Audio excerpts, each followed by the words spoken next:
자, 오늘 다 같이 읽으실 성경 말씀은 베드로전서 2장 9절 말씀입니다. 베드로전서 2장 9절 말씀.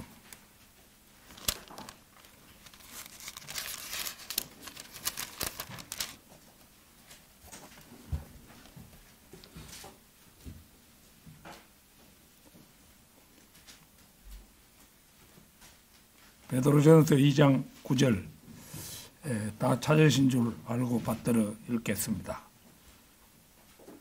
그러나 너희는 선택받은 한 세대요, 왕가의 한 제사장단이요, 거룩한 한 민족이요, 독특한 한 백성이로다. 이는 너희를 어둠에서 자신의 놀라운 빛으로 불러내신 분에 대한 찬송들을 너희로 하여금 내보이게 하려 하심이라. 자, 이 시간에는 베드로가 선포한 그리스도인의 네 가지 신분, 베드로가 선포한 그리스도인의 네 가지 신분, 이런 제목으로 말씀을 드리겠습니다. 오늘의 본문 말씀은 선택받은 한 세대라든가 왕가의 한 제사장단, 거룩한 한 민족, 그리고 독특한 한 백성 등의 서술들은 언뜻 보아 이스라엘 백성을 가리키는 듯한 분위기를 물씬 풍깁니다. 그러나 곰곰 뜯어보면 이스라엘 백성에게는 어울리지 않는 서술입니다. 출애굽기 19장 5, 6절을 찾겠습니다. 출애굽기 19장 5, 6절입니다.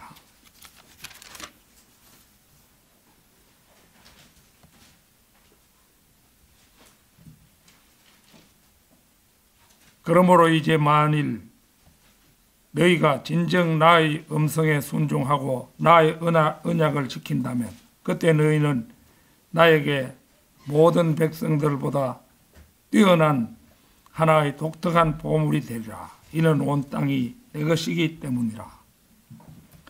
그리고 너희는 나에게 제사장들의 한 왕국과 거룩한 한 민족이 되리라. 이것들이 내가 이스라엘 자녀들에게 전할 말들이라.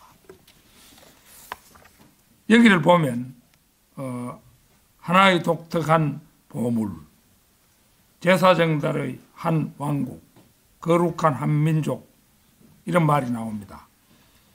여기에서 하나의 독특한 보물은 이스라엘 민족이 이방 민족들이 우러러볼 율법과 관습이 있다는 것이고, 제사장들의 왕국은 이스라엘이 하나님과 이방 민족의 중보자로서 어떤 기간 동안 하나님을 섬길 것을 가리키며, 거룩한 한민족이란 말은 하나님께서 사용하시기 위한 것이라는 말입니다. 세 번째 항목, 이스라엘이 거룩하지 못한 민족이 되었을 때 사사기 1장에서 10장까지 말씀해서 보듯이 오히려 저주의 예언들이 성취되는 결과를 가져왔습니다. 베드로전서 2장 9절의 말씀과 출애굽기 19장의 말씀은 표현상의 미묘한 차이가 있음을 보여줍니다. 독특한 백성은 하나의 독특한 보물, 제사장들의 한 왕국은 왕가의 한 제사장단, 아주 미묘한 차이를 보여주고 있죠. 거룩한 한 민족만은 이제 이 영어로 unholy nation 이렇게 별 차이가 없이 표기되고 있음을 볼 수가 있습니다. 따라서 출애굽기 19장 5, 6절의 말씀은 이스라엘 민족을 가리킨 말이고, 베드로전서 2장 9절 말씀은 그리스도인을 두고 한 말이라는 사실을 숙지하고 오늘의 본문 말씀을 이해해야 할 것입니다. 베드로가 선포한 그리스도인의 네 가지 신분, 첫째는 선택받은 한 세대입니다. 우리는 예수 그리스도를 우리 자신의 구주로 선택했고 주님께서는 우리를 그분의 자녀로 선택하셨습니다. 바로 그래서 우리는 모두 그리스도인이 되었습니다.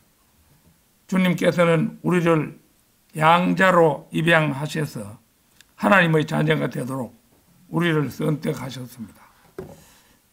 갈라디아서 4장 5절을 잠시 찾겠습니다. 갈라디아서 4장 5절.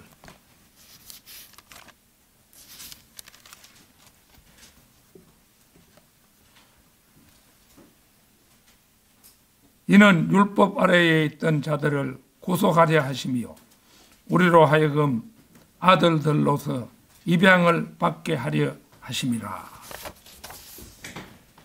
주님께서는 양자로 입양하셔서 하나님의 자녀가 되도록 선택하셨습니다.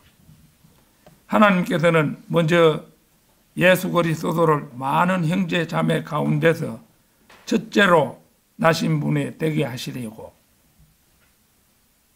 우리를 그 아들의 형상과 일치하도록 선택하셨습니다. 첫째로 나신 분, 첫 태생이라 과거 성경들에서는 그렇게 나왔죠. 그런데 우리 이제 지금 성경에는 첫째로 나신 분 이렇게 나왔습니다. 로마서 8장 29절도 찾겠습니다. 로마서 8장 29절.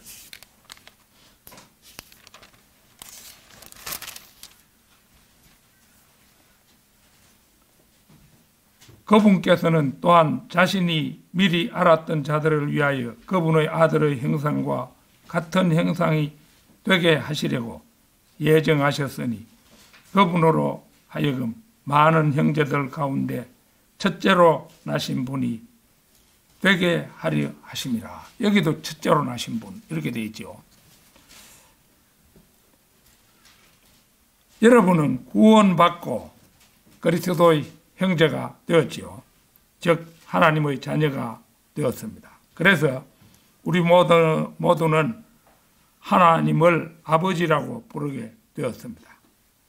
우리는 현재 성령으로 거듭났지만 육신은 아직 성령으로 태어나지 못했습니다. 따라서 우리 몸이 새롭게 태어나는 것은 휴거 때 혹은 주님께서 공중에 재림하시면 죽은 후에 새롭게 태어날 것입니다. 예수 그리스도를 믿어서 구원받고 살다가 죽은 사람은 이제 예수님께서 그 혼들을 데려와서 공중에서 풀어놓으면 그 혼들이 자기가 죽었던 곳으로 가가지고 이제 새로운 몸을 입고 이제 출생하는데 그것은 그 휴거될 때 우리보다 먼저 되지요. 먼저 그 사람들이 이제 살아나서 올라가고 뒤를 이어서 우리도 새 몸으로 변화되면서 올라가게 되는 것이지요. 그래서 그 휴거 때라야 현재 우리의 몸은 새롭게 태어날 것입니다. 현재 살아있는 성도들은 누구나 죽음을 보지 않고 가기를 간절히 바라기 때문에 너나 없이 휴거를 기다립니다. 아마 현재 살아있는 성도들 가운데 죽어서 장사된 후에 휴거되고 싶은 사람은 한 사람도 없을 것입니다.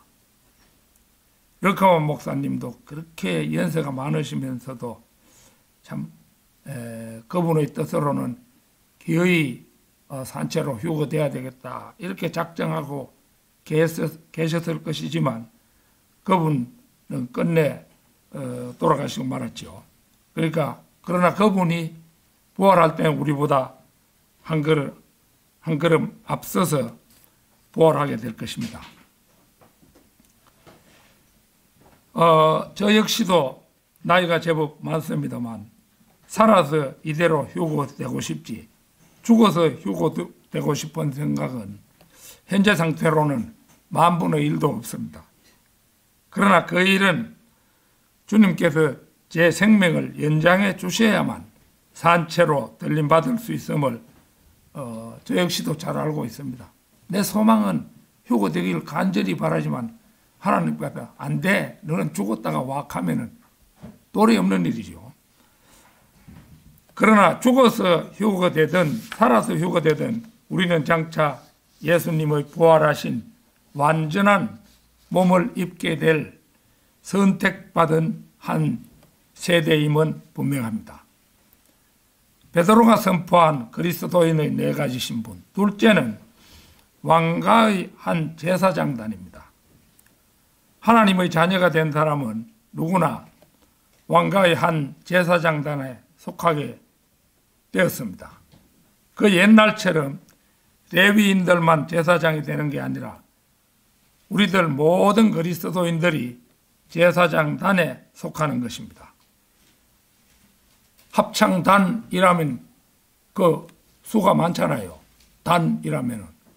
여기에도 이제 제사장단이라면 제사장이 한 사람이 아니고 무수한 사람들이 되는 것입니다. 물론 예수 그리스도께서는 지금 하나님 우편에 앉으셔서 대제사장으로 계시며 하나님 아버지께 우리를 중보하고 계십니다. 하나님 우편에 앉아 계신다는 말은 하나님의 보좌 오른쪽에 의자 하나를 갖다 놓으시고 앉아 계신다는 그런 말이 아닙니다. 우리 주님은 아버지 하나님과 동등하신 분이므로 아버지 하나님과 같은 보좌에 앉으시긴 앉으셨는데 오른편에 앉아 계신다는 말이죠. 하나님의 자녀가 된 사람은 누구나 제사장의 신분을 취득한 제사장들임을 분명하게 여기에서 천명하고 있습니다. 보통 보면은 우리는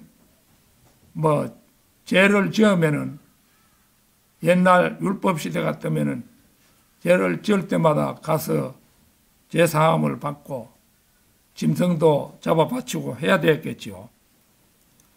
그런데 오늘날은 우리 개개인이 이제 하나님께 직접 구할 수 있는 제사장들이 되었어요. 그래서 이제 너도 나도 다 제사장들이니까 왕 같은 제사장단이 되는 것입니다. 그래서 이제 예수님은 제사장은 제사장인데 대제사장이 되어 계시는 것이죠. 히브리서 2장 17절 찾겠습니다. 히브리서 2장 17절.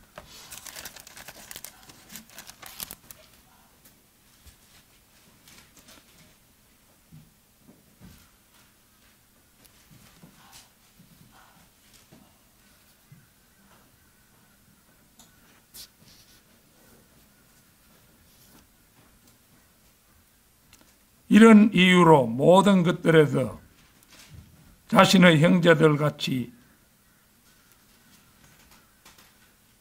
지음받은 것이 그분께 필연적이었으니 그분께서는 하나님께 속한 일들에 있어서 자비로우시고 신실하신 한 대제사장이 되시어 백성의 죄들로 인하여 화해를 이루려 하신 것이라. 예수님은 자비롭고 신실한 대제사장이십니다. 그분은 아론을 포함한 구약의 대제사장들과 같지 않고 로마 가톨릭의 사제들과도 같지 않습니다. 제사장이란 기본적으로 백성들의 죄를 용서하여 하나님과 화해하게 하는 직분을 가진 사람입니다. 바로 그래서 예수님께서는 구약의 대제사장들이 하지 못했던 완전한 구원을 이루신 것입니다. 바로 뒤 히브리서 3장 1절도 보겠습니다. 하늘에 속한 부르심의 동참자들인 거룩한 형제들아, 이런 이유로 우리 믿음의 고백의 대상이시며 사도이시자 대제사장이신 그리스도 예수를 깊이 생각하라. 성경에서 사도이며 대제사장이라는 말은 예수 그리스도께 적용됩니다. 예수님 당시에 사도라고 불리는 사람들이 여럿 있었지만 가장 위대한 사도는 예수 그리스도이십니다. 로마 가톨릭은 베드로를 사도들의 왕이라고 부르는데 그들은 예수 그리스도께서 받으셔야 할 칭호를 베드로에게 주고 있습니다. 대제사장도 마찬가지입니다. 구약에 많은 대제사장들이 있었으나 진정한 대제사장은 예수 그리스도이십니다. 구약의 대제사장들은 예수 그리스도의 모형일 뿐입니다. 로마 가톨릭은 여기서도 예수님이 받으실 칭호를 찬탄하고 있는데 그들은 자기 성직자들을 제사장이라고 부르고 있는 것입니다. 주님께서 대제사장이시라면 그분을 따르는 우리가 제사장들인 것은 너무나 당연합니다. 바로 그래서 우리가 구령할 때 상대가 복음을 받아들여 예수 그리스도를 구주로 영접하면 우리는 당신은 이제 지옥의 형벌을 면하고 영원의 주인공이 되셨습니다. 이렇게 선언할 수가 있는 것입니다. 베드로가 선포한 네 가지 신분. 셋째는 거룩한 한 민족입니다. 오늘 본문 말씀은 우리 그리스도인들을 향해 거룩한 한 민족이라고 말씀하십니다. 지구상에 존재하는 모든 민족을 크게 나누면 거룩한 민족과 거룩하지 못한 민족으로 양분되는데 거듭난 그리스도인들은 거룩한 민족에 속하게 됩니다. 거듭난 그리스도인들은 세상의 다른 민족들로부터 불러내심을 받아 그들로부터 성별된 민족이 된 사람들입니다. 그리스도인은 이미 지상국가의 국적을 상실한 사람들입니다. 이런 점에서 성경에서 거룩한 한 백성이라 일컬어지는 이스라엘 역시 엄밀히 말해서 더 이상 세상 민족들 가운데의 하나로 분류되는 민족이 아닙니다. 그들은 하나님의 백성이지 세상의 백성이 아닙니다. 마찬가지로 그리스도인들 역시 그 누구도 세상 국가나 세상 민족에 속한 사람이 아니라 이제는 하나님의 민족이 된 사람들입니다. 빌립보서 3장 20절 찾겠습니다.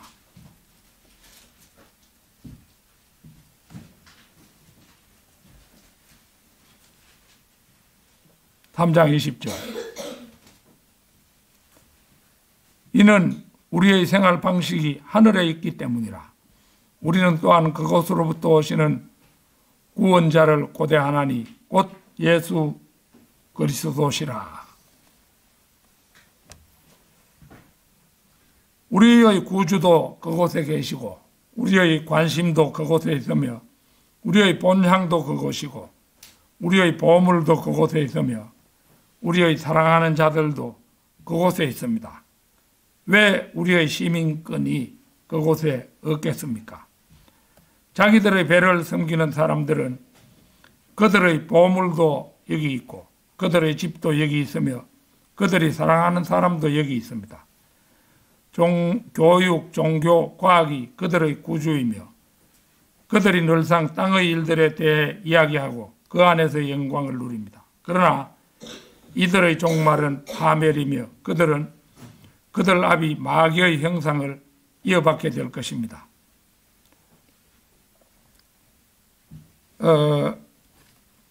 이게 이제 우리가 새로 바꾼 이 성경에는 시민권이라는 말을 사용하지 않고 있음을 볼 수 있죠.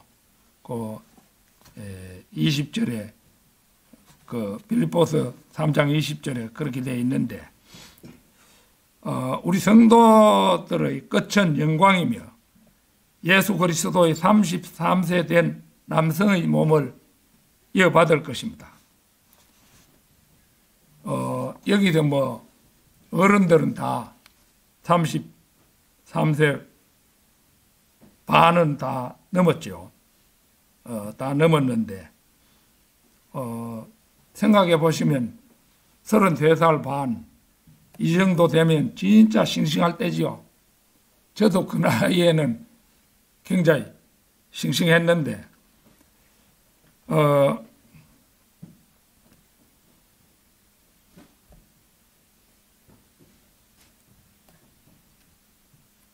어쨌거나 우리는 앞으로 하늘에 가서 살 사람들입니다. 따라서 이제 우리 조국 땅의 수도는 새 예루살렘이지 서울이 아닙니다.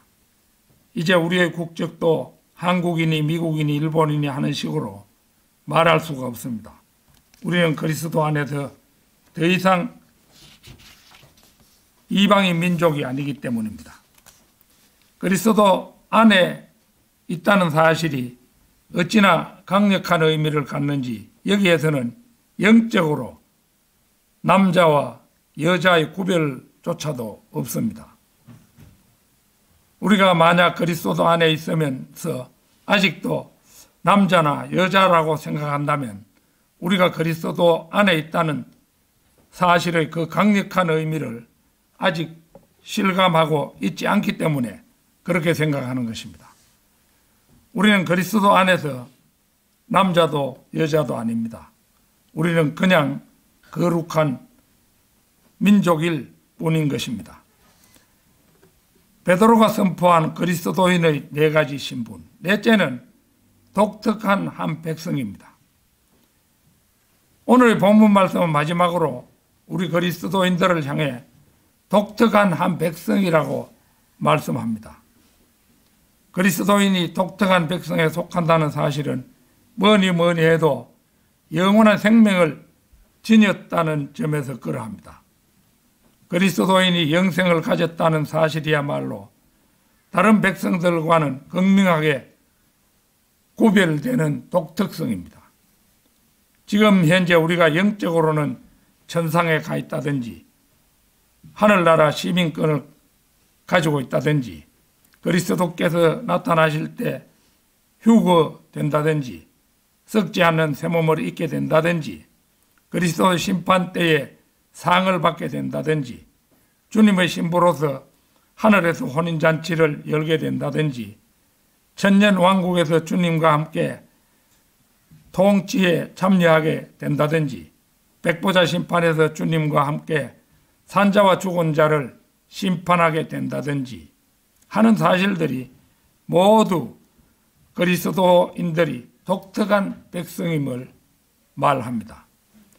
세상 사람들은 아닌 게 아니라 그리스도인들을 대할 때마다 독특하다고 느끼는 게 사실입니다.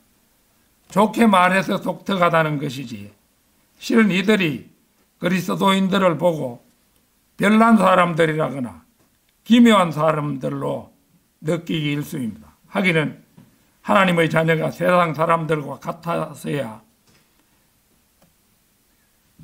어찌 말이 되겠습니까?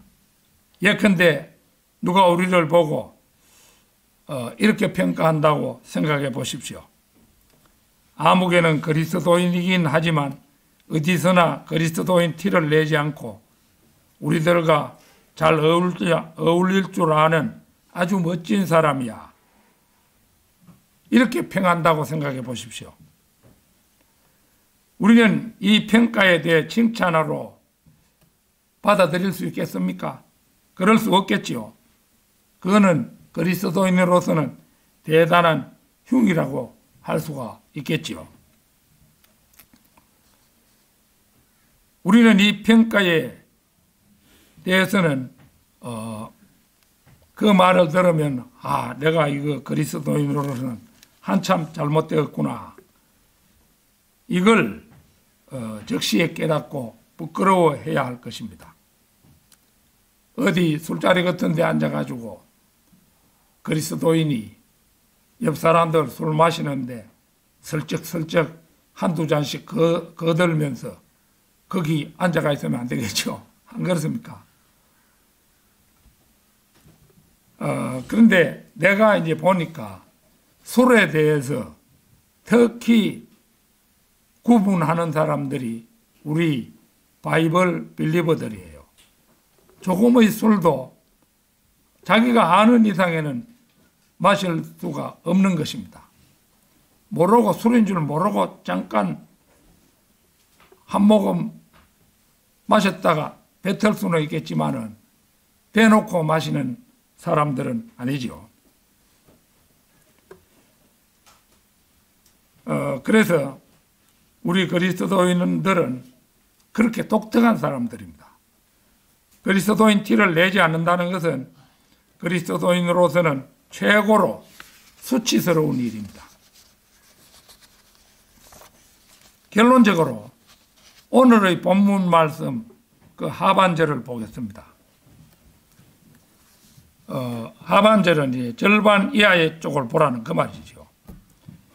이는 너희를 어둠에서 자신의 놀라운 빛으로 불러내신 분에 대한 찬송들을 너희로 하여금 내보이게 하려 하심이라.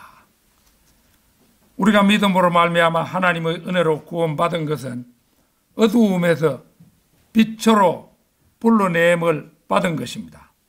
왜 하나님께서는 우리를 빛으로 불러내셨을까요? 너희를 어둠에서 자신의 놀라운 빛으로 불러내신 분에 대한 찬송들을 너희로 하여금 내보이게 하려 하심이라. 이게 그 목적이라고 할 수 있죠. 여보게들, 내가 구원받았더니 내 눈이 열려 아주 밝은 빛을 보게 되었다네. 자네들도 여기로 와서 이 밝은 빛을 좀 보게나 하고 외쳐 그분이 알게 하고 하나님께서는 알게 하려고 하나님께서는 우리를 빛 가운데로 불러내셨다는 것입니다. 시편 56편 12절 13절 한번 보겠습니다.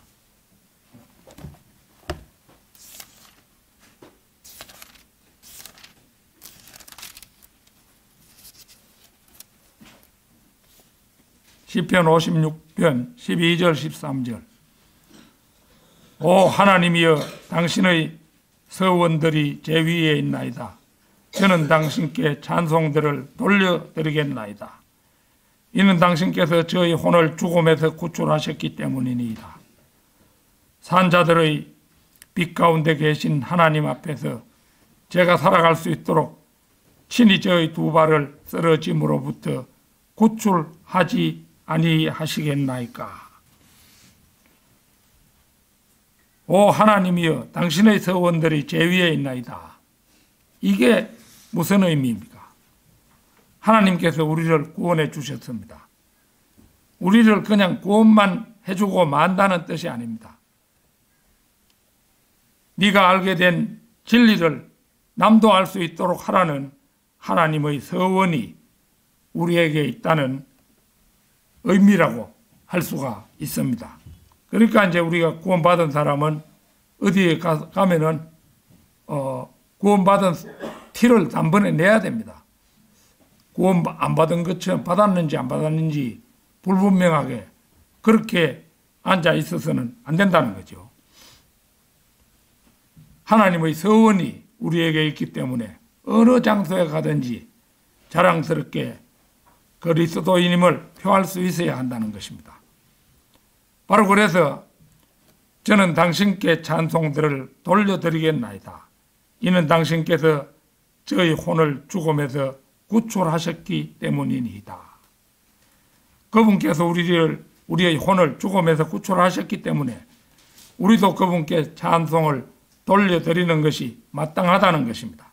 왜 그렇습니까? 이는 그분께서 우리의 혼들을 죽음에서 구출하셨기 때문입니다. 시편 119편 105절 잠시 찾겠습니다. 119편 105절.